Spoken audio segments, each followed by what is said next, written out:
enjoy everybody's input. All right. Let's see, Chaz, do you want to go next?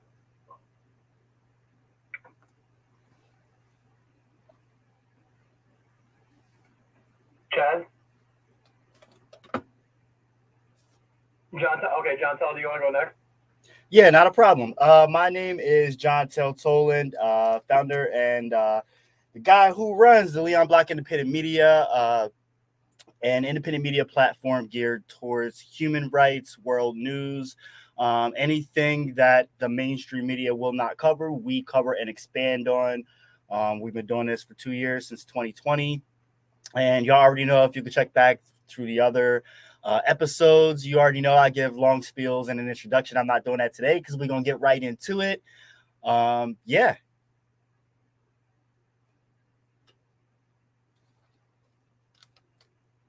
Okay, and Christina, do you want to go next?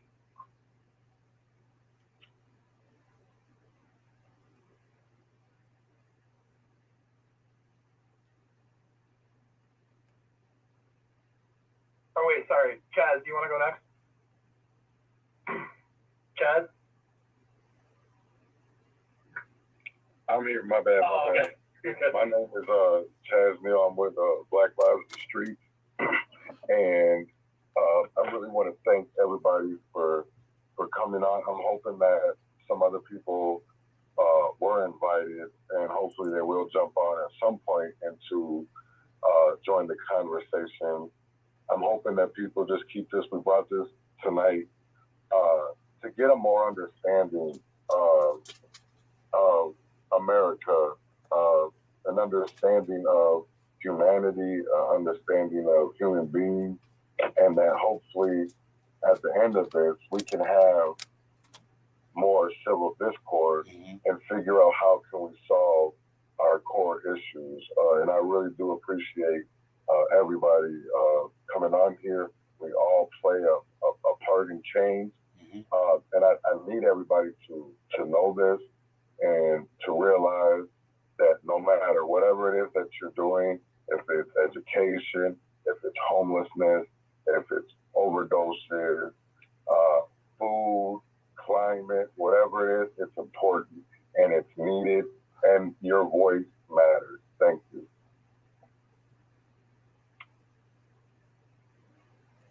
All right, thanks, man. Appreciate it. So yeah, you guys, we want to talk about we're going to talk about the far right, like have a discussion possibly, and I think. So I was thinking for like the way we could run things tonight, like give everyone a chance to speak and then have a discussion afterwards, or did you guys want to change it up a little bit tonight? Look, I'm always down for changing shit up. Yeah. I'm always down for wrecking shit. That's right, baby. I would like to see something. Let's change something up this week and kind of do it, since we're at all different sides of America and all have different views, all have different perspectives. I wouldn't mind a civil debate.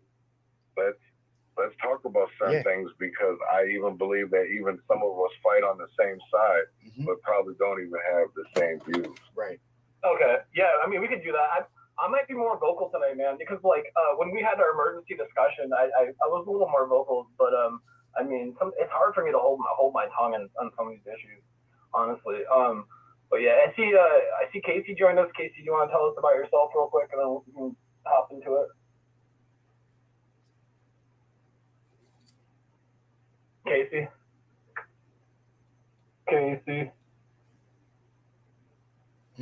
Hey, y'all, starting late.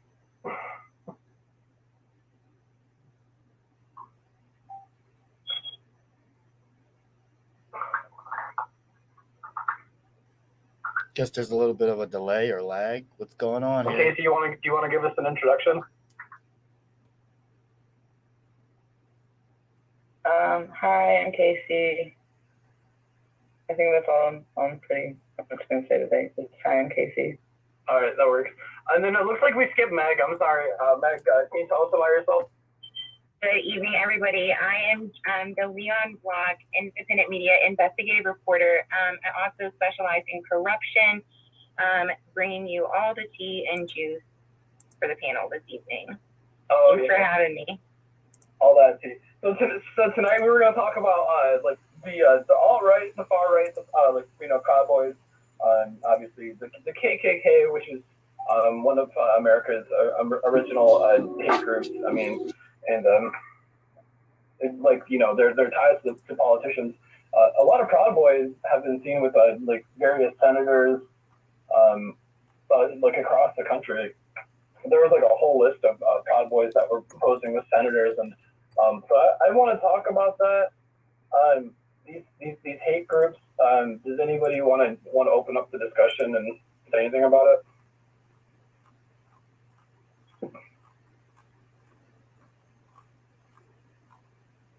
I don't think anybody knew a lot about hate groups or anything like that until probably the 2020 elections. What's you guys' opinion? Chantel, do you have one? Yeah, I'd agree with that. Yeah, my expansive knowledge and informing on all things, alt-right and far right, neo-Nazi, racism especially, really grew in 2020. And before that, I wouldn't say I was oblivious. Like, I grew up with my family warning me of things and telling me stuff, being a Black person, but it still was something I feel like I was pretty naive to until 2020, and I experienced,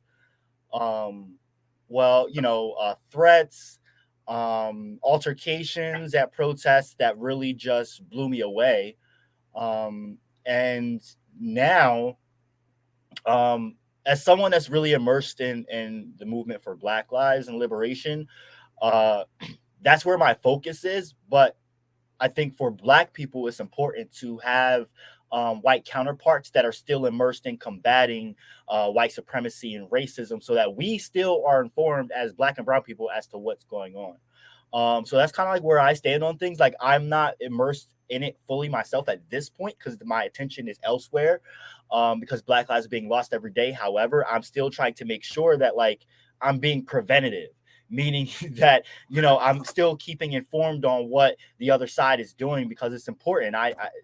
You don't know who's who, right? There are a lot of people who might wear one uniform but also put on a different uniform as well, and I like to be mindful of that kind of thing.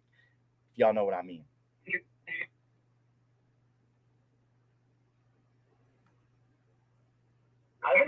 What? Oh, go ahead. Oh, you want me to go? I think one thing we should definitely talk about is January 6th and that whole situation. Being somebody who was there and filmed it and seeing the chaos, I think it was absolutely insane. But yeah, let's not forget to touch on that subject too. Did you guys have something else to say?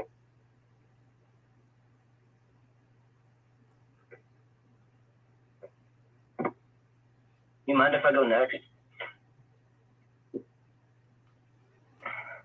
Go ahead, brother. Speak your truth. All right. As an ally, I try to make it my mission.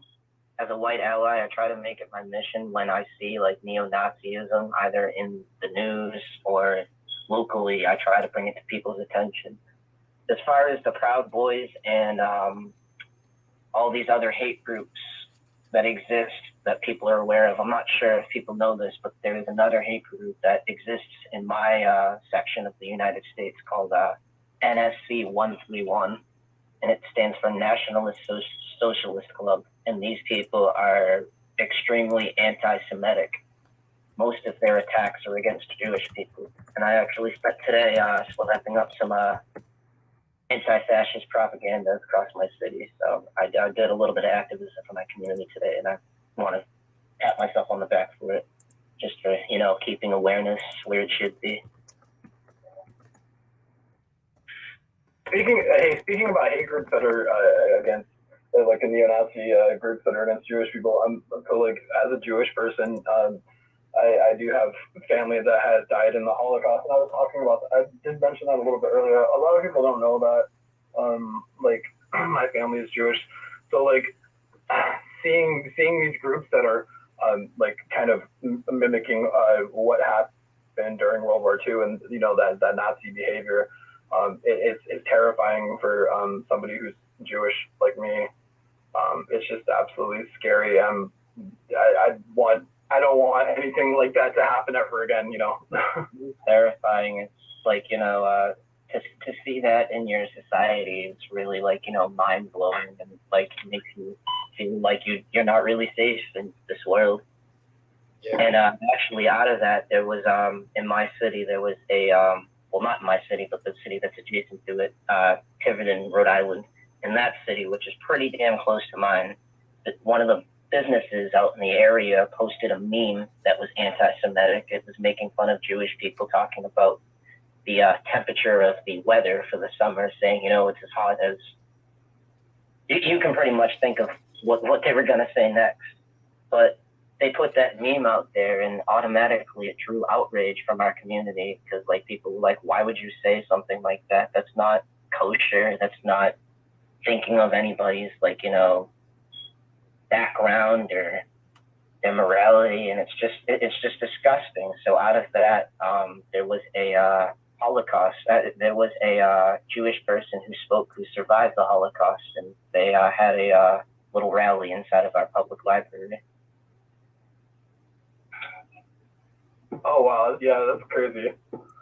Yep. So here in Lansing, we had the Proud Boys a lot back in 2020.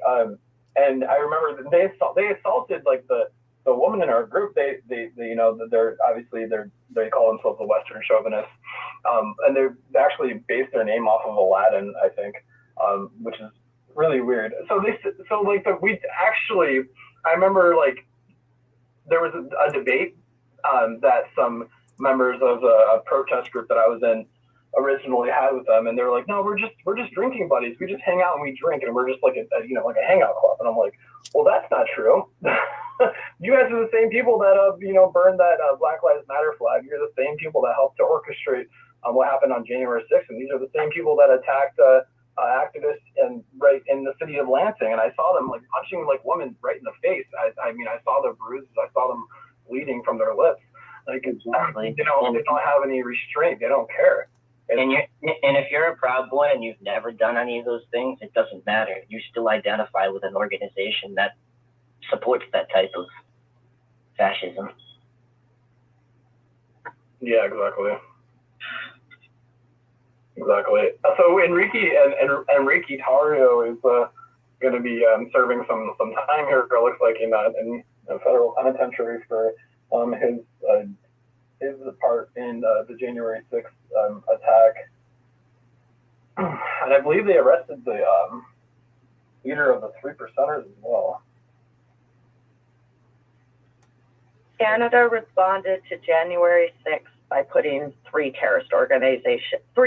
far-right groups on our terrorist watch list, which was pretty amazing but scary at the same time. When you do the research on one of the groups, it's called the Aryan Strike Force, and they target recruiting military and ex-law enforcement or current military and law enforcement.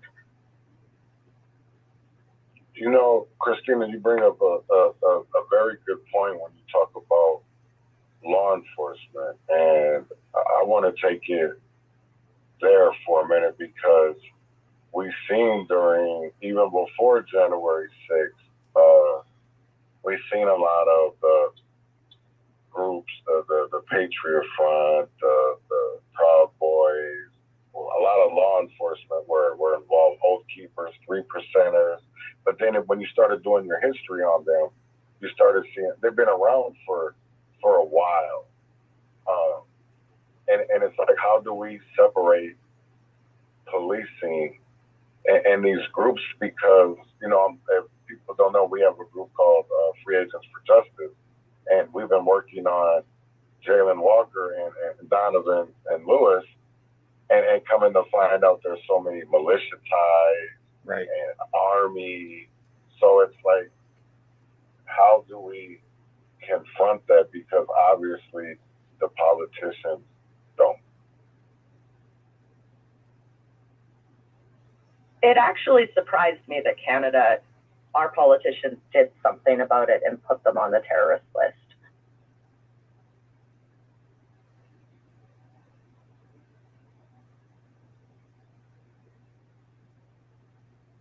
You said you're surprised by that? It surprised me too because Trudeau was dealing with the Freedom Convoy for the longest time.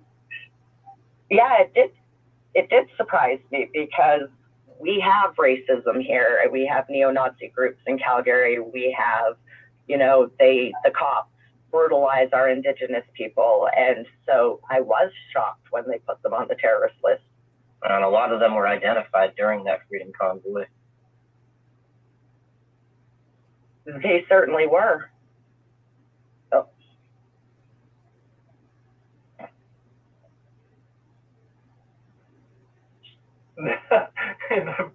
Oh my God. So yeah, it was originally the People's Convoy. I don't know if you guys know, like the original people who started that, they ended up like taking all the money and taking off. So now it's the 1776 Restoration Movement. So it's changed up a little bit.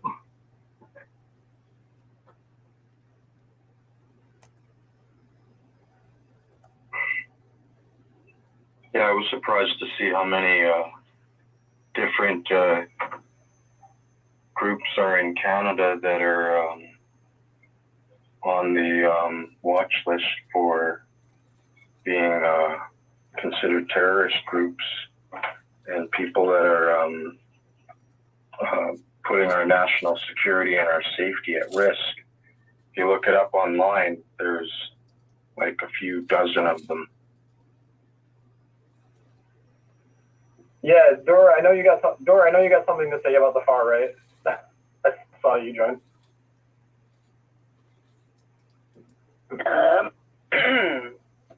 Hello. Actually, kind of trying to figure out exactly what's being talked about. I just kind of popped in. Oh, so we're talking about like Proud Boys, the KKK, the far right, the Patriot Front, stuff like that. Just these alt-right movements in America. Goodness. That's a pretty good category. There's a lot of different directions to go with that. I don't know. I know a fair decent amount about the more recent activities over the last 2 years or so with Patriot Front, particularly, just because I keep seeing various live streams of other things involving them over and over again. And I got to say, one of the things that probably disturbed me the most about them was one particular incident where they ended up in Washington, D.C. And at one point, you watch as a whole bunch of random people march into the, I think it was the Lincoln Memorial. I think it was the Lincoln Memorial. They went in there, and then a whole bunch of police in riot gear come marching in after them. And you don't see anything for a little while, and then all of a sudden, this giant crowd, like just never-ending line. No, Patriot Front, half of them still have police riot helmets and riot shields and other such with them, marching out. And eventually they split into their little subgroups and go hop into their U-Hauls and drive off. But that particular day, I watched what I'm pretty sure was police kind of just throwing it out right there on Front Street of, hey guys, check it out. We are these guys. And then the fact that the way that they spread around the city is if they had wanted to do something that night, they could have. Very quick and very easily. Their coordination was terrifying, really. Not only that, they had police protection detail. Well, they have police within their ranks, so a protection detail's not too far off from that. And just goes to show many, many other instances where I've seen similar concepts. People involved with terroristic activities who are associated with various supremacist groups and nationalist groups here in America and working hand in hand with the police. Mm-hmm. Springfield, Oregon, watched because one idiot Proud Boy member decided they were going to live stream, and they flat out coordinated with the cops. Well, if you guys go to the end of this route, we'll push them down that road, and it'll dead end them straight into you guys, and then you could do what you do. You know, and that's the thing, is a lot of these hate groups, one of the reasons they're not really getting anything solved is because who are we supposed to send to stop them? The police? That's the culture I'm talking about, guys. Remember, I brought that up. I'll bring it up again. That's the culture that's within the military and within the police. Mm-hmm. Yep. And even the handful of people when we're having peaceful protests who are smashing and burning, and we're like, they're not with us. I've tracked them all the way back from a decade ago with Occupy up through current and present. I'll watch them. I'll track them. I'll see where they go after they're done. And half the time, it's people being paid by cops or the cops' kids. Somebody that's not even in the movement. Yep. I think one of the most protagonist, nation's provocateur. I think one of the most disturbing things I ever seen was out here was something happened in Boston. There was a rally to support a fascist group called the NSC 131 outside the West Roxbury courthouse, and there were supporters out there. There were police out there, and then anti-fascist activists countered the whole thing just to make sure that, you know, these fascists were in check. So one of my buddies went up there with Rod Weber, and he started filming what was going on. And I guess one of the a Boston police sergeant didn't like that he was filming, so he pushed him down a flight of stairs. Rod got back up, was like dazed and confused because, like, you know, a cop just pushed him down a flight of stairs while he was filming this counter protest. And then all of a sudden, you know, he gets back up, he walks up the stairs and starts giving the cop, like, you know, shit, like yelling at him because, like, I mean, you just fucking pushed somebody. And instead of de-escalating and explaining what was going on, the cop just took his arm, put it behind his back, and arrested him and brought him right into the station.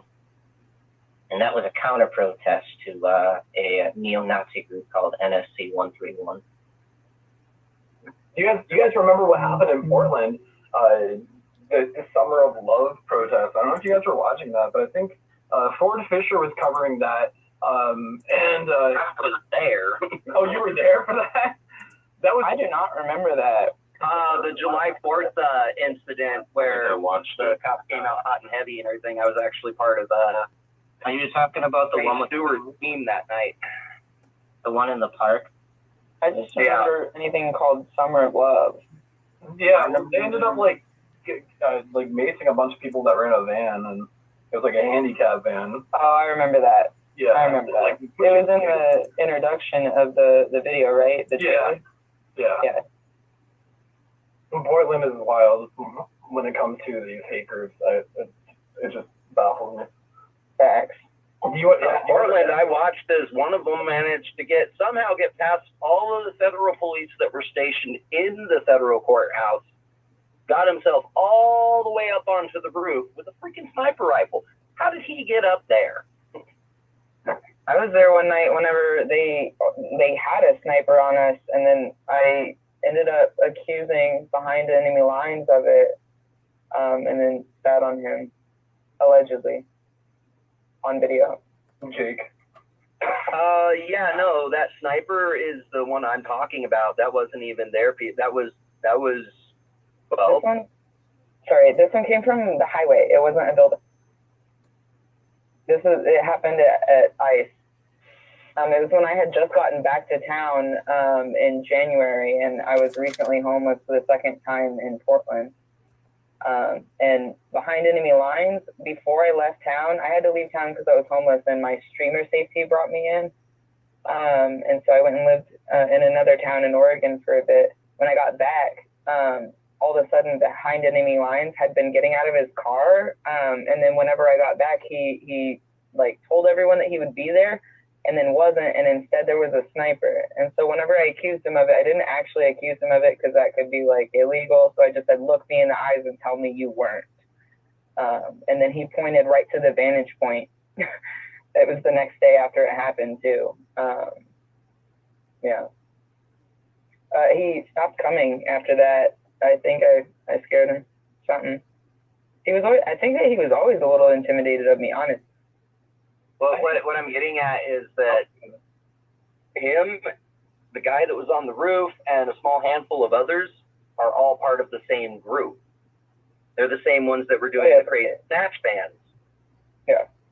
That we ended up tracing back to rental car agencies, and they were rented by him. Police. Oh yeah, he would also get a lot of rental cars. Yep, rental cars, and then take the plates off, do their thing.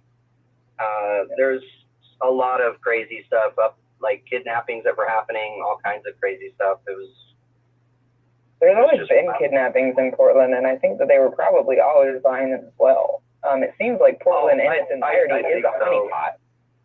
It really seems like Portland is a honeypot because, and like it seems probably the same with Seattle, but like they manipulate the media to make it seem like it's liberal.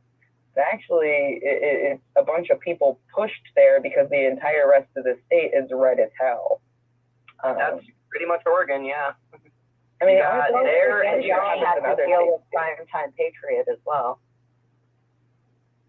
Yeah, Carissa can definitely, she wants to talk, she can definitely tell us about like Portland and the trends out there.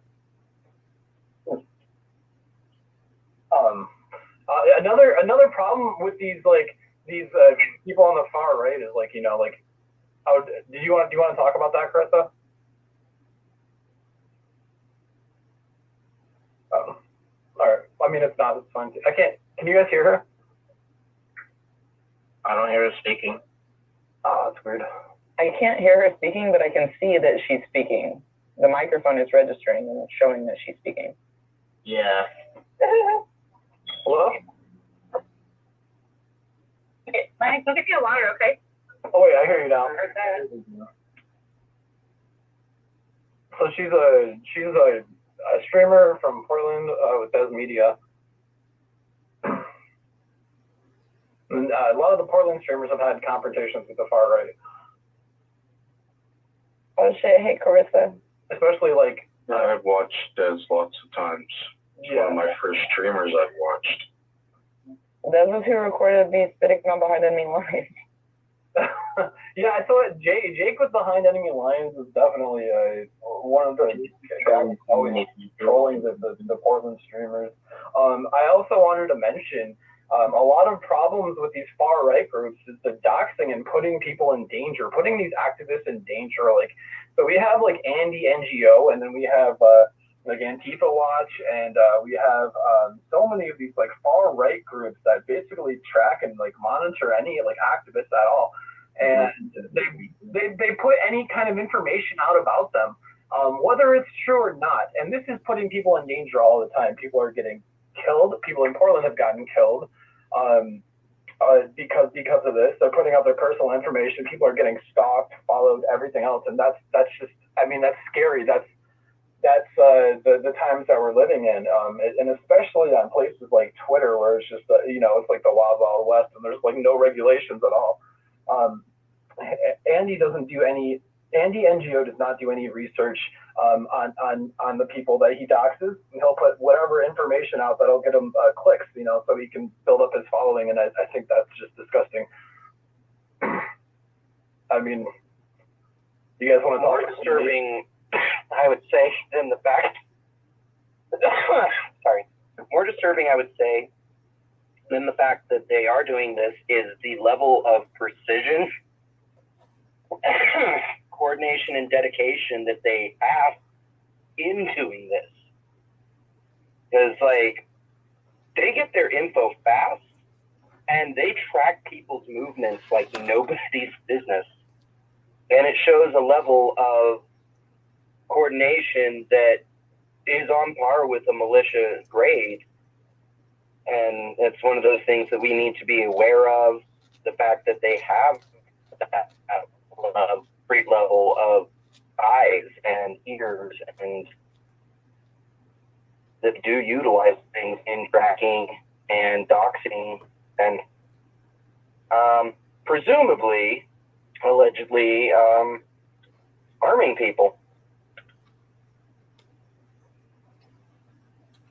I'm going to talk about the elephant in the room that I think that shit that nobody wants to hit on is that when our own all skin folk and kinfolk.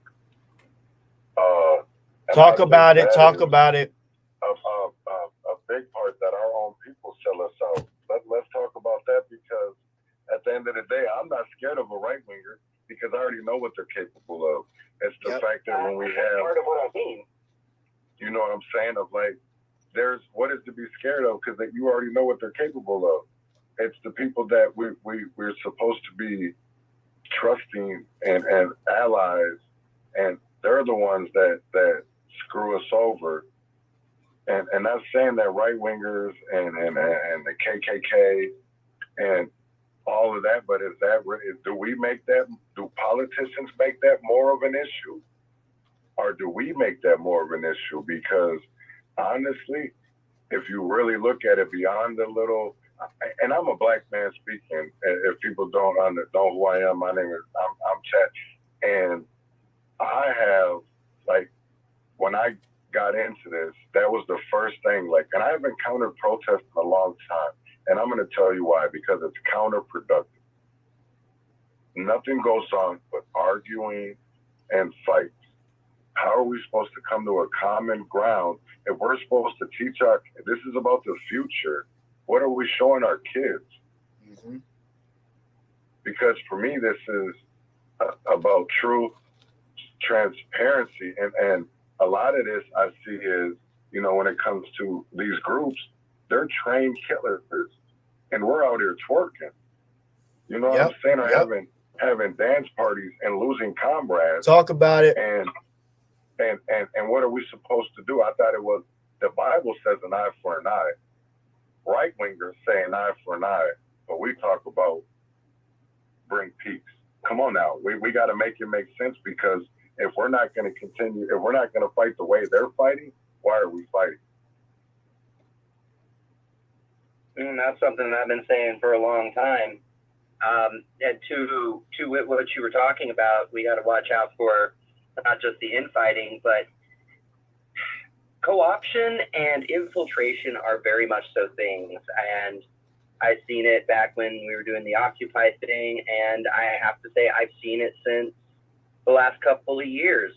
There was a position where we kept having, every time that we would make a move, the opposition would also be right there every single time. And it was getting to a point where it's like, there's no way, we're not even publicizing this shit. How are they showing up like this? So I pulled a little bit of a Game of Thrones, Littlefinger style, and started seeding out different sets of information. And sure enough, a couple of those false stories that were created and sent out there popped up in the right-wing community. And the worst part, it was POC that had those stories handed to them, meaning that wow, were not surprised at all. Interacting with the people against them. What incentive was provided? Who knows? You could be bought, money. You could be threatened. You could be put into any number of situations, and in the end, you're going to protect yours over everybody else. Yep. And that's one of those things, you guys, we got to watch out for each other, and we got to watch out for each other.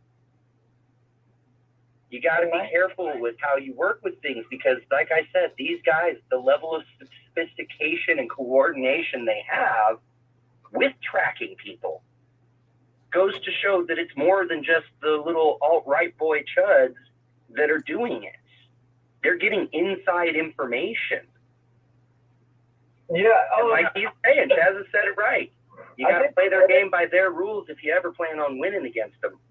I think part of that is talk about it. Like the tall poppy syndrome. If you guys heard about that, I don't know. I mentioned it to a couple people, but it's a cultural phenomenon in which people hold back, criticize, or sabotage those who have or are believed to have achieved notable success in one or more aspects of life, particularly intellectual or cultural wealth. So I feel like that's a problem with a lot of these protest groups. Is like, people will get jealous and then try to cut somebody else out, and I think a lot of people are in it for narcissistic reasons. But I just want to say that. Sorry, go ahead. I mean, to be fair, it is a narcissistic generation. Right. And that the fault for that is on the preceding generations, my own included. I just wanted to touch on like why our side doesn't seem to play the same game as the right. Anytime we try to even retaliate at all, we're punished, but they don't get punished for anything. And I don't know how it was for you guys in other cities, but in Portland, that was absolutely the case. They would let the right come and like just paintball us and like taser us and like use actual tear gas on us. Probably because members of PPD were involved in the far right out there. Definitely because. More than just tear gas. You guys had hexachlorophane. That's stuff's no joke. Well, the Summer of Love, like the police stepped back and they didn't even get in the way of what was going on. They didn't intercede at all. So that was like part of why it was so chaotic. One of the few. Des, gotta let Des talk. She's been to a lot of protests and she's done a lot of work. And I watched a lot of that work, so I'm excited to hear Carissa weigh in. I'm sorry. Yeah, sorry I came in late, but I'm glad to be here. And yeah, I mean, I did see the police, arrest some, right-wing people, but usually it was like, the leftists and the Black Lives Matter protesters that were feeling most heat from the police. But whenever there was a counter protest, the right going against the left, I feel like the cops would just kind of step aside and not do anything and say that it was too dangerous for them to be involved in what was happening. But yeah, that's what I saw. There were a few times where I went to a counter protest where I was live streaming, and the police came out and said that the right-wing protesters or whatever flag wavers had to leave because they were scaring the public. So I did see that a couple times, but it wasn't very common. So were you harassed by the right during this counter protest or assaulted at all? Like, what kind of harassment or did you have to deal with? Oh yeah, definitely. I mean, I've had stuff thrown at me by them. Like when I went to protest, I feel like I had things, had people coming at me from all angles. And I definitely have gone to counter protests where, I have been harassed. And one in particular was in Oregon City where one of the flag wavers, actually it was a Proud Boy, asked me if I was a man, and I was like, why does that matter? He's like, can I see what's in between your legs to make sure and all this stuff. So just typical bullshit from those guys. Oh geez. Okay. Yeah, it's terrible. Yeah. I was speaking about earlier about how I've seen the Proud Boys and they definitely target women a lot. I don't know what it is about that specific hate group that wants to target women. I don't know. It's the chauvinistic, Western chauvinistic, the Proud Boys, I guess. But it's bad. A lot of times these I've seen a lot of these alt-right groups or just people who are just anti-protest in general rev their cars and try to scare protesters into fleeing when they're marched through the street or drive through the crowd, which we did see. We did see that happen in Charlotte. Was it Charlotte? Charlottesville? Yeah, Charlottesville. Yeah, we saw that. And that's happened way too many times. Yeah, I definitely have almost been ran over quite a few times. I don't know if they were specifically, right-wing protesters or whatever, or Trump supporters, because I didn't have the chance to talk to them. But I've almost gotten ran over probably a dozen times, just because people were upset that we were in the streets. And then and something in particular that happened to me also was when I was at a protest in the Pearl district in Portland. It was like a direct action protest where, a lot of windows were being broken allegedly. And the cops kettled like over 100 people in the middle of the street. And I was just sitting there live streaming, and some guy came up to me and started like filming me. His name is what was his name? Something Rice, and he actually owns a bar in Portland that was vandalized by protesters in the past. So he was just really angry. He was like live streaming or recording me. So I got in his face and I was live streaming him, and he got really upset by that. So he like hit my camera and like almost broke my gimbal. And then I picked it up and followed him with my camera, and then he turned around and just like punched me in the face and was just like hitting me as much as he could. So I just like chased him down, and he actually, I mean, I'm assuming that he supports that he's like a Donald Trump supporter or whatever, based on what he said like in the news and everything. But he actually the cops actually almost arrested him because there were witnesses that went to the cops who were there, and they were saying that he assaulted me and everything. I was like, I'm not even talking to the cops, but I think he got like I don't know if they gave him a ticket or whatever the hell it's called, but that was an interesting situation. Yes, definitely have been. I remember the mass arrest. The march had just started. Like we had marched like a block, and they mass arrested us. Mhm. I luckily got there a little bit late, so I was one of the only people who wasn't in the kettle. So like the far right like assaulted you and they got like a ticket. Is that what I heard, or did I mishear you? Yeah, well, I just think that he was not for the BLM protest, partially because he had his business vandalized by protesters in the past. But he was just like, oh, I hope all these people go to jail and everything. And then he ended up assaulting me. So that kind of stuff happened all the time.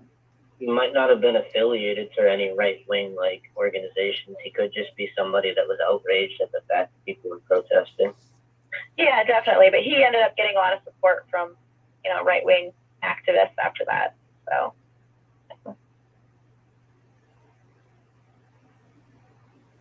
But yeah, Portland is just it's full of white supremacists, and law enforcement has been infiltrated by these hate groups for a really long time before I even got to Portland, really. So that's definitely been a problem here for a while. What really bugs me about that mass arrest is they made the legal observers leave first. I had no shoes during that. Like the whole time I had no shoes. I was like newly homeless and my shoes broke when they initially pushed us.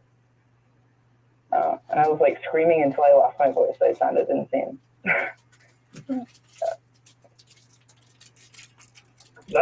So yeah, you mentioned like racist being in the cops or vice versa. That just made me think about Tango 22. So in Akron, Ohio, there's a far right group called Tango 22, and they're like a neo-Nazi white supremacist group. They really don't try to hide it, and a couple of them are actually police officers on the Akron Police Department. When we were doing research about that, Meg and Chaz and John Tell can talk about that more too. I was going to try to get Baby Carrot because she's been tracking them on Twitter.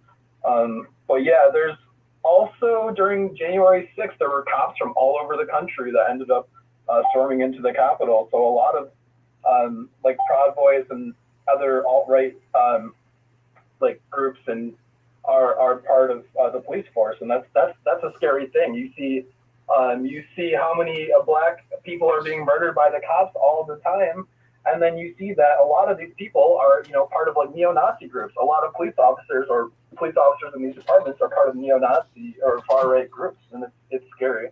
There is there it is again, that culture. There's a documentary, kind of documentary that Vice News did, in particular on Los Angeles, particularly the East LA department. And how now this is obviously something that goes all across the U.S. and applies to departments all across the U.S. However, they chose LA because of the proven incidences of discrimination and proven incidents of gang violence in the police force. Like there's police gangs within the department. It's a proven culture. There was different fights and proven initiations that happened.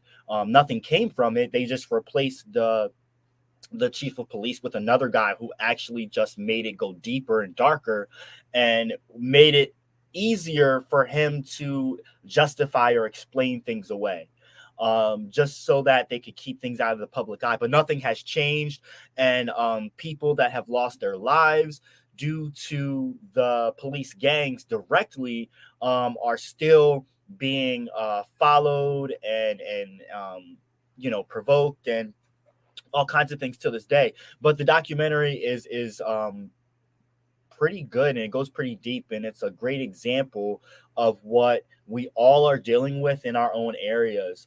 We just largely cannot prove it or haven't dug deep enough to prove it. But I mean, this documentary is like the seedling just to set into your mind. So I really suggest everyone to watch it, because it definitely proves, or it gets on the tip of what we're finding out here in Akron. We're getting really warm. So it's I think a really good idea for everyone that's watching and everyone that is a part of this panel to look into their own areas and see what dots we can cross and connect here.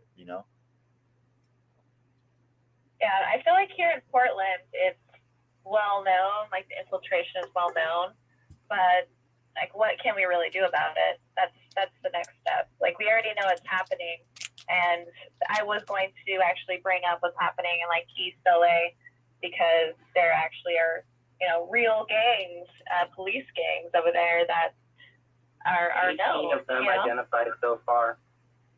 Yeah. And they, some of them get tattoos to show that they've murdered, a person of color over there. Yep. So we know it's happening. We absolutely know that it's happening in Portland. The DA is actually doing research and, looking into the PPB, the Portland Police Bureau here in Portland, and they're finding out, a lot. But what do we do? What do we do about it? Like, they have protections and they're the law, so that's the next step is what we can do about it now that we know. I'm sure it's happening in every city, really. One of the things that I was kind of thinking on, and Chaz has touched off on this before, I've touched off on it a bit before, is we're in a position where we keep trying to play the nice guy. We want to do things peaceful. We want to do things nonviolent. We want to be the kind, sweet, loving hippies that we all are deep down inside. And we're going up against warriors who are like, you look at these guys and go, Chuds, what's your profession? And they slam their chest like freaking 300. Like that's what they are. It's what they do. It's what they eat, sleep, and breathe. And we have to understand that we're literally looking at a scenario that is the same thing that if you were to pull up the original Declaration of Independence, the Constitution, the Bill of Rights, all of those things, the things that they all say is ultimately there's going to come a point where we have to stand up physically and fight for our freedoms, our liberties, and the rights of our people from a corrupt government that will have half the population behind them, because that's just how they work. They manipulate, they control. And our own founding governmental figures told us, watch out for it, be armed, be prepared, and get ready to fight. And it's one of those things where if you start noticing, even the most peaceful amongst the groups are starting to get fed up to the point where they're getting ready to fight. And eventually it's going to come to that head. We either A, figure out how to work with these people and get everybody past, and there are bigotries from them and all kinds of things, but we ourselves have a few prejudices against them, and it's a fact. You see a Trump hat, you automatically assume racist. Just goes with the territory, But, like, we have to get past some preconceived notions, and they need to get past them, and there needs to be tolerance from both sides. My other half's father is a solid, staunch Trump supporter, but they're being cool about me being a trans member person and not making a fuss about it, and their whole thing is, well, I have to practice tolerance or else I'm just going to be fighting with everybody. You bring up a very good point because, and that's why I wanted to, I see he left, but Brian, and there was some others that I haven't joined, but I wanted to bring them on because I think people, it's all about perception. And, as a black man, I sit here and I'm told by my black congressional district, Ilhan Omar, that white Republicans in my area are racist. But when I look at policies, how is hers not racist against a black man like me, where she's making it easier to vote for immigrants who come over to this country? But I sit here and people that look like me have been here our whole lives, and because we made mistakes when we were juveniles or the system arrested us for something that we never did, and we can't vote, and we're out here silent.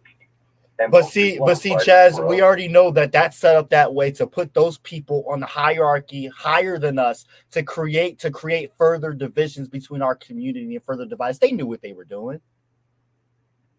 But that's my thing of it is, like, I see so many educated people, right, especially inside the movement. But why haven't we advanced as people? Look at the legislation that's been passed. I mean, it's really, there could have been so much that was done. The George Floyd Act hasn't been touched, but how many acts have been passed since? Billions have been sent to Ukraine. We're about to make billions of dollars from Taiwan, but yet we still have homeless people over here. We have people that are hungry, but yet we're sitting here more worried about global shit, and we got shit going on here, fentanyl.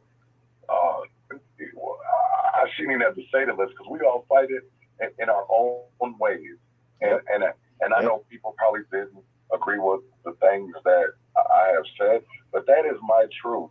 And we have all walked different walks of life, and I'm going to be 100. The way that needs to be fought, I don't see Black Lives Matter, the movement, the organization, the NAACP, the Urban League. They're not fighting the way that needs to be fought. They want to go in there and be professional and businessmen, but that's not what we're out here fighting. We're out here fighting street people. You can't bring a business contract to a gunfight. Talk about it.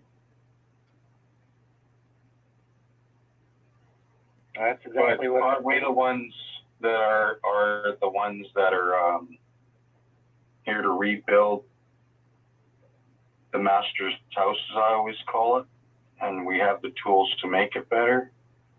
Are we any better than our opponents if we act out in the same way they do? See, I don't think it's about that. I think it's also about the mindfulness that we're keeping as we're doing something.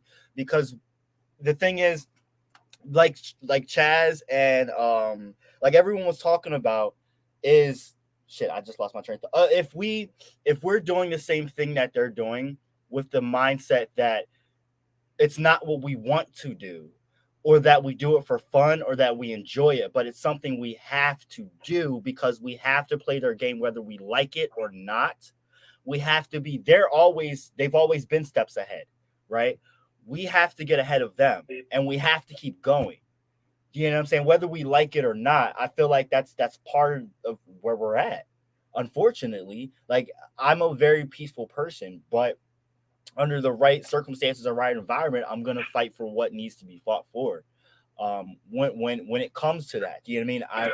I'm not gonna just do things unprovoked and just, you know what I mean, harm anyone. I'm not saying that either, but we also have to keep in mind what lurks around us all day, every day, and we don't know who and where. You know what I'm saying? We have to start thinking smarter.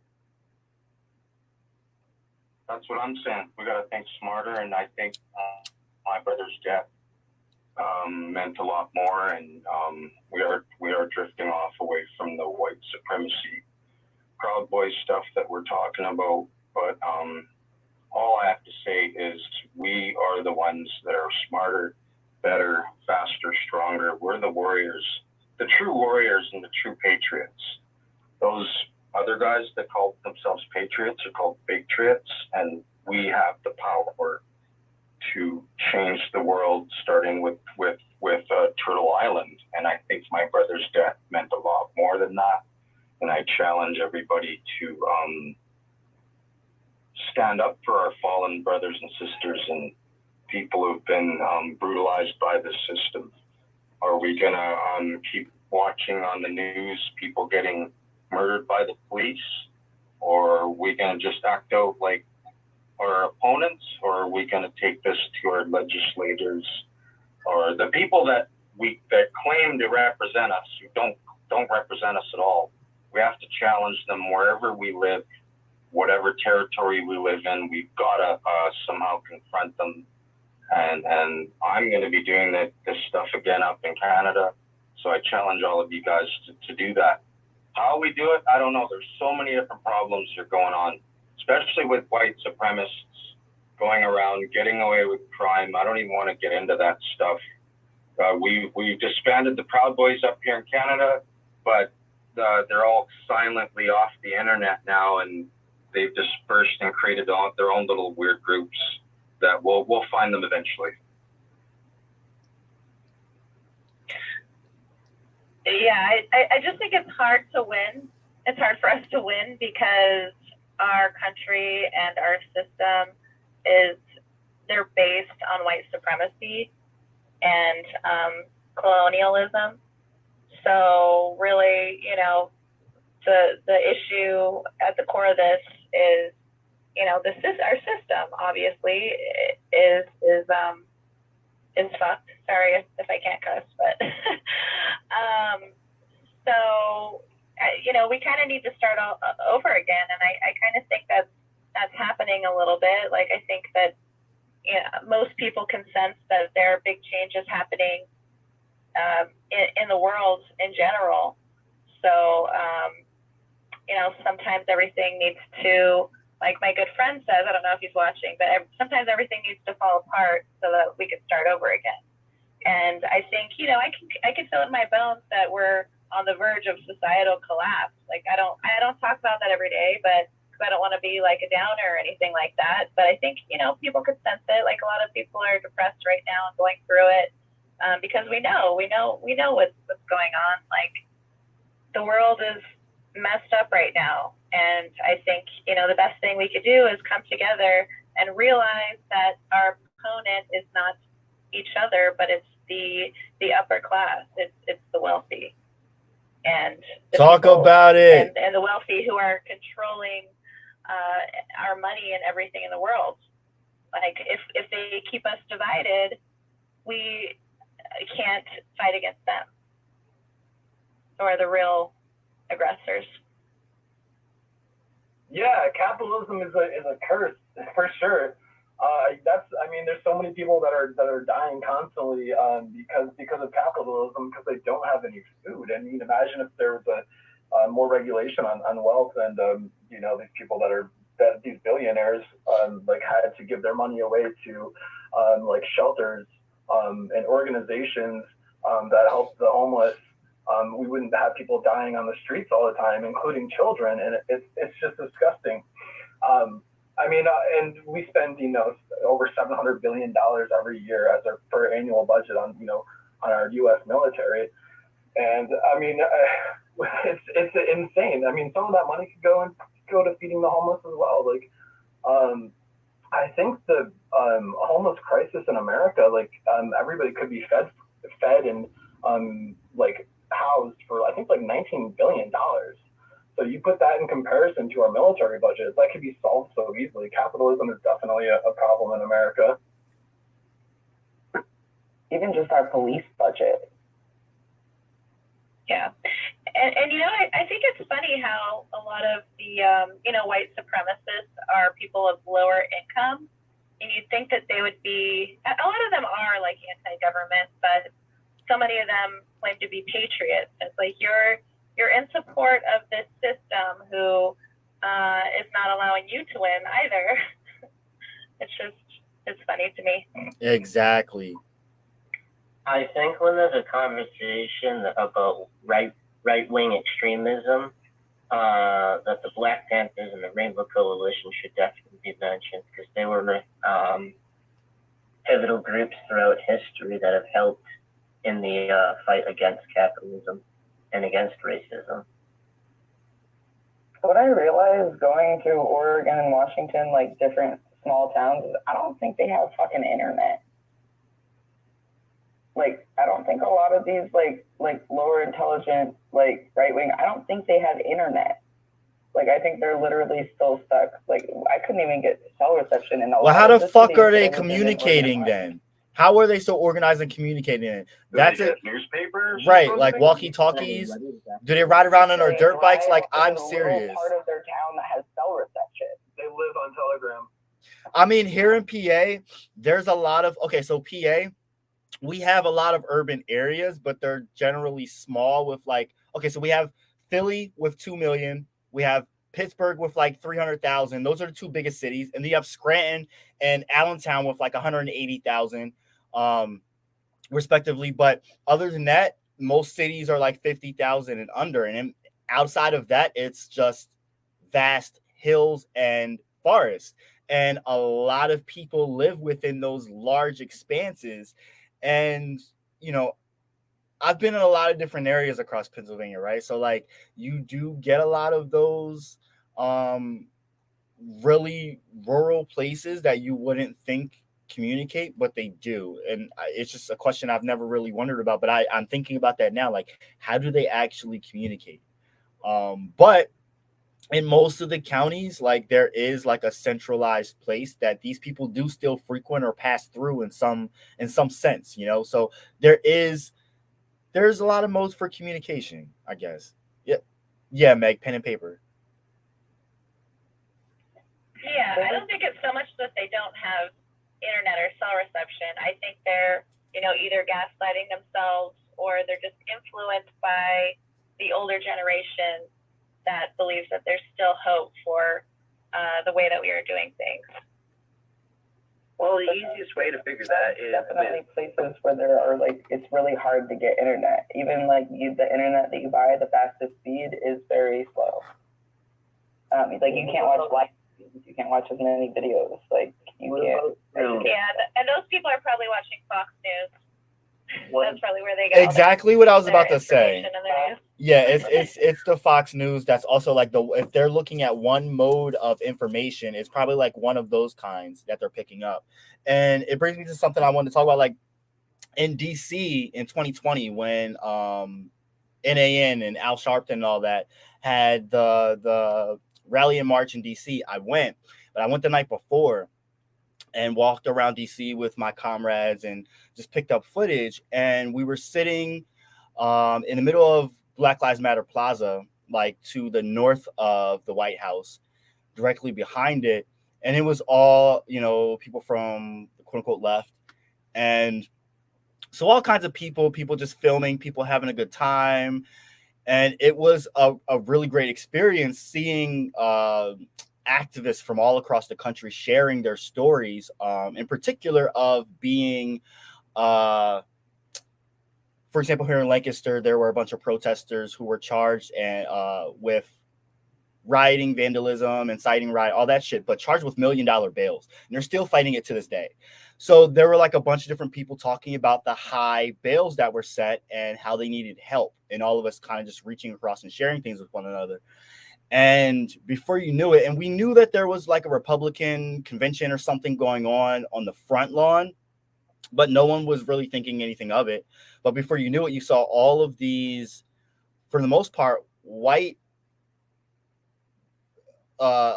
nationalists, white men, like millennial aged white men in suits and ties with cameramen all around them and like a few women, but you could tell what kind of people they were, right? And they're walking around and they walk through Black Lives Matter Plaza and they're just looking at us. And it was just really weird. Like, what the fuck are they doing? But once it kind of clicked to all of us at the same time, right? But everyone's just kind of like, don't engage with them, leave them alone, don't bother. They want to provoke us. This is what they're here for. Just leave them be. They kept walking. And there was another group of people, like leftists as well, but they were marching. And I literally watched these two groups clash. And it was just this big, it was insane. I literally watched people get thrown like far, like feet. It was the wildest thing I ever saw, and I booked it out of there. But what we looked for later on that night was material that tried to get them to showcase us as like anarchists and us as destroying things and bad and And there were some people that were antagonizing some like political members and Congress people and stuff that night. But they weren't doing anything bad, but literally just following these people and asking them questions. They tried to flip it and say they were being harassed, which maybe a little bit, but compared to like the things that they were saying in these pieces, these videos that they were putting out, like they knew what they were doing. But for me to witness it firsthand, to see how they framed it from beginning to end, really woke me up and stunned me. And this was August of 2020. So now anytime I see something on TV, I think about what actually took place when they filmed something. You know what I mean? Yeah, I was there actually, and I think it was during the Republican National Convention. Yes. Yep. And I watched, I can't remember, it was like a prominent politician punch a protester who was talking crap about his girlfriend. Yep. He was on a bike. I was right there, and I wasn't live streaming at the time, but I was like, all right, I'm out of here. I had been there all day, and I got like heat stroke the night before from like during a march. Yeah, a lot of people did. But yeah, there were a lot of news stations out getting footage, and they did not want to put out the footage of that senator punching a protester. They definitely wanted to put out the, any type of vandalism or anything to make protesters look bad. And that is why I decided to stay independent as a journalist during the protest, because I knew that if I gave anybody my footage, any of the news stations, they would flip it around in the favor of, and not in the favor of the protesters.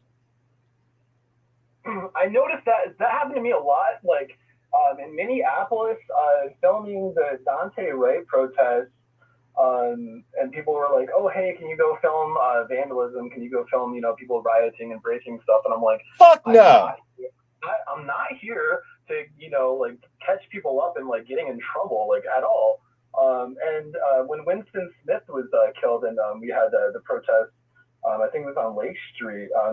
People were doing street art, and they were like, "Hey," asking all the streamers, "Can you guys turn around?" I'm like, "Yeah, of course," because we're absolutely not here to catch people committing crimes. That's not our job as somebody who's here for the civil rights movement. I feel like people can protest in any way they want. So and it was always like right wingers coming on the stream, like, "Hey, can you film them? Can you film them?" And as soon as you film, like, if you film somebody like breaking something or doing something illegal, they're gonna clip it out, take their picture, post it to these crime watch pages, Yeah, so every single time that there was like something like that, I would immediately turn my camera away or point it at the ground. So I can relate to that too. To the original context of the whole conversation regarding these supremacist groups and everything, and the coordination levels and all of that, and this is the simplest concept. Is a lot of times people talk about conspiracy theories and how there's these wingnuts that believe that there's secret government organizations and like little cults and stuff, and then we start to find out that in fact these things really do exist. So you have to start and wonder how far those strings of influence actually extend, and it's fairly simple. They extend to such a point that they control both sides of the mainstream media, feed propaganda to both groups in order to seed a continuous back and forth that distracts people. They feed on people's most base natures in both aspects and then pit us against each other.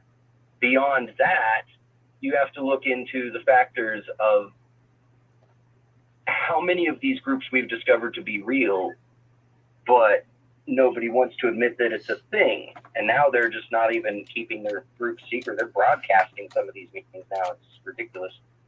But you want to know where that goes, that's where all that is. And a simple enough concept for you is, for any of you who've ever read the book 1984, and you've asked yourself, how does a society achieve that? Simple enough. Look at what's happening around us right now, up to and including the concept of the Mandela effect. What if the reason everybody has a different belief about what happened with Nelson Mandela is because they taught different things in different schools? Just to see what would happen. That's how you program a society to not trust information, but